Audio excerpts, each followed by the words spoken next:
Hello tout le monde. Écoutez, merci pour tous vos messages. Je tiens à préciser, petite parenthèse, que désormais je ne diffuserai que via ce média qui n'est pas encore trop contrôlé et censuré, et que je tiens à préciser également, faites-le savoir, mais je tiens à le dire de vive voix, que je n'ai fait aucune publication particulière ou aucun spam particulier avec des publications excessives ou des partages excessifs. Jamais. Donc la raison est ailleurs et la vérité est ailleurs. Je vous renvoie vers ma précédente vidéo. Je serai toujours là pour essayer de décrypter et partager des informations afin que les gens puissent réfléchir autrement que via la propagande des médias. Alors, aujourd'hui, vous avez donc une très bonne intervention qui a été faite ce samedi par Olivier Thériault. Il y a 3 choses sur lesquelles j'attire votre attention, vous allez voir.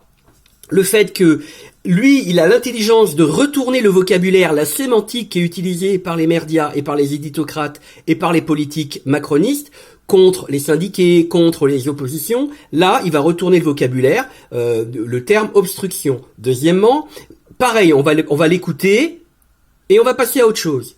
Il va dénoncer la violence policière avec la présence de policiers cagoulés dans des lycées. C'est très choquant, j'en ai parlé à des proches qui étaient pas au courant puisqu'ils en parlent pas dans les médias. Les gens ont fait des bonds en l'air, ils étaient très choqués. Bah là, on l'écoute et on passe à autre chose. Et enfin, il va dénoncer un affichage de sondage bidon qui est fait toujours dans ce genre d'émission, toujours la même chaîne, c'en est choquant. La seule chose que va répondre l'animatrice, c'est possible et on passe à autre chose. Ça se passe comme ça en Macronie merdiatique. C'est parti. Vous avez, comme la plupart de vos confrères et consoeurs, des très beaux phrasés, utilisez le terme obstruction. Je vais vous le reprendre. Moi, vous faites dans ce gouvernement une obstruction gouvernementale à la démocratie. Voilà. Donc, quand j'entends, je ne sais plus quel député qui était venu sur votre chaîne dire qu'il y avait un temps pour les manifestations et puis après un temps pour passer sa loi, quoi. Enfin, je suis désolé, c'est pas de la démocratie. Si on n'est pas capable d'entendre dans la rue que les gens sont toujours mobilisés, je fais la liste, elle est exhaustive, mais bon, je peux l'allonger autant que je veux, quoi. L'énergie, les éboueurs, les égoutiers, les avocats, l'éducation, la santé, les raffineries, je vous parle pas des transports. Enfin, en fait, vous avez l'ensemble des corporations de travailleurs qui peuvent se mettre en grève, qui appellent à continuer le mouvement. Et vous dites, oh là là, il y a une obstruction de la part des insoumis sur un texte à trous. Parce que c'est un texte à trous, il sera même pas complet quand il faudra le présenter. Et puis, en plus, on comprend pas parce qu'il y a des partenaires sociaux qui sont partis négocier l'indénégociable, puisque de toute façon, on a bien compris que rien n'était négociable sur le financement et qu'à la finalité, on allait piocher dans les ressources qui avaient été le fruit du travail et de la santé des citoyens. Voilà, le patronat ne veut pas mettre un centime dans cette réforme, une réforme qui coûte plus cher que le trou que l'on voulait combler à l'origine. Donc c'est un non-sens, et vous continuez à insister là-dessus, et vous vous étonnez que ça se passe mal dans la rue. Moi je sais pas, je suis quand même assez affligé de voir qu'aujourd'hui, quand il s'agit par exemple de la répression policière, on n'en parle pas, mais quand vous avez par exemple pour les E3C dans les collèges, des lycées, vous avez des policiers qui rentrent masqués avec la gazeuse à la main, et qu'on vient de nous dire que nous faisons des dénis de démocratie.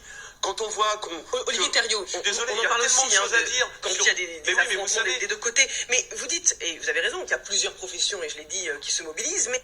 Donc elle lui a coupé la parole, elle l'a interrompu. Vous avez vu que tout le monde l'écoute religieusement, personne ne bouge, tout le monde regarde le bout de ses chaussures. On fait surtout pas de vagues sur les vérités, les scandales qu'il dénonce en chaîne. On ne réagit pas, on regarde le plafond et on attend la pub. Voilà, et on passe à autre chose quand on parle des policiers. Regardez maintenant la courbe. En même temps, si l'on compare par rapport au début du mouvement, la mobilisation, elle est en baisse, même si par la semaine dernière, enfin il y a quelques jours, la mobilisation a repris un peu des couleurs. La seule chose qui les intéresse de répéter en boucle, c'est la baisse de la mobilisation. Les chiffres de ce que pensent les gens, les Français, 61% qui veulent le retrait de la réforme, 70% qui voudraient que les grèves continuent. Tous ces chiffres-là, qui sont énormes, qui sont bien plus parlants et bien plus dérangeants, ils n'en parlent pas, donc ça n'existe pas. Ils vont remettre cette courbe en boucle. Et pourquoi cette courbe ? Regardez, ça a déjà été dénoncé. Cherchez la date du 24 janvier où il y a eu 249 000 manifestants, selon les chiffres évidemment de la police,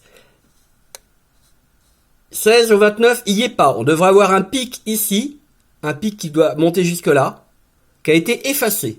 Point, ça n'existe pas. Ils ont mis quasiment toutes les dates sauf ça.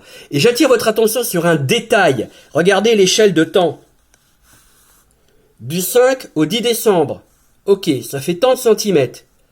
5 jours. Du 10 au 17 décembre. 7 jours. Même nombre de centimètres. Et là, du 17 décembre au 9 janvier, il y a 3 semaines, c'est toujours le même espace. L'échelle de temps est complètement bidon. C'est choquant. Mais c'est pas grave. Là, il y a 2 jours, du 9 janvier au 11 janvier, et on a le même espace, voire plus grand que pour 3 semaines. Voilà les échelles de temps, voilà les graphiques et voilà les chiffres présents ou supprimés sur toujours la même chaîne. Je rappellerai pour terminer que j'ai fait un signalement au CSA sur une émission de 24 heures Pujadas. Le replay de l'émission n'est toujours pas disponible, c'était l'émission du vendredi 24 janvier. Et je ne sais pas, malheureusement ma vidéo était sur ma page et effectivement ça a été supprimé. Voilà, comme ça, c'est encore plus réglé. Allez, je vous laisse écouter la fin, vous allez voir. Il manque une date, il me semble. C'est possible, enfin vous voyez bien pas quand une même date où il y avait beaucoup plus. Enfin bon, j'ai pas l'esprit pris quand le temps. même, tout le monde le reconnaît. Je comme ça, mais je crois qu'il manque une date quand même. Hein, c'est possible, enfin entre 800 000 et 120 000, même si ce sont les chiffres de l'intérieur, il y a quand même une différence. Et ma question. Voilà, c'est possible, il manque une date, c'est possible. Allez, c'est parti. Écoutez, et je termine. La mobilisation, elle est en baisse, même si par la semaine dernière, enfin il y a quelques jours, la mobilisation a repris un peu des couleurs. Je crois qu'il manque une date, il me semble. C'est possible, enfin vous voyez bien quand même une date où il y avait beaucoup plus. Enfin bon, l'esprit quand même, tout le monde le reconnaît. Comme ça, mais je crois qu'il manque une date quand même. Hein, c'est possible, enfin entre 800 000 et 120 000, même si ce sont les chiffres de l'intérieur, il y a quand même une différence. Et ma question, je peux encore poser des questions, Olivier Thériault. Est-ce que vous n'avez pas peur que l'opinion publique, qui veut que la grève s'arrête, se retourne totalement contre vous? Et voilà. Ça va faire 2 mois et demi qu'ils veulent retourner l'opinion. Faute de pouvoir voir l'opinion se retourner, ils posent la question. Les 61%, les 70% qui veulent contre la réforme, qui veulent le retrait du projet, elles n'en parlent pas. Est-ce que vous n'avez pas peur que? Voilà le seul discours qu'ils veulent tenir. S'ils pouvaient l'affirmer, le rentrer de force dans la tête des gens, ils le feraient. Donc, on repose la question, je ne sais pas combien de fois, sur toutes les chaînes, sur tous les syndiqués, sur tous les gens de l'opposition, que ce soit les gens qui étaient pour les syndicats, pour la CGT, la France Insoumise, combien de fois ils ont posé les questions? Est-ce que vous n'avez pas peur que?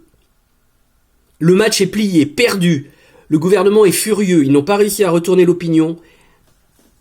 Elle repose la question. Voilà ce que c'est le comportement déontologique d'une soi-disant ou d'un soi-disant journaliste sur ces chaînes-là. L'opinion ne s'est pas retournée, mais quand même, est-ce que quand même vous n'allez pas avoir l'opinion contre vous un jour ou l'autre? Hallucinant. Voilà, désolé si ma vidéo est longue, j'en avais un peu gros sur le cœur. On lâche rien et à très bientôt tout le monde.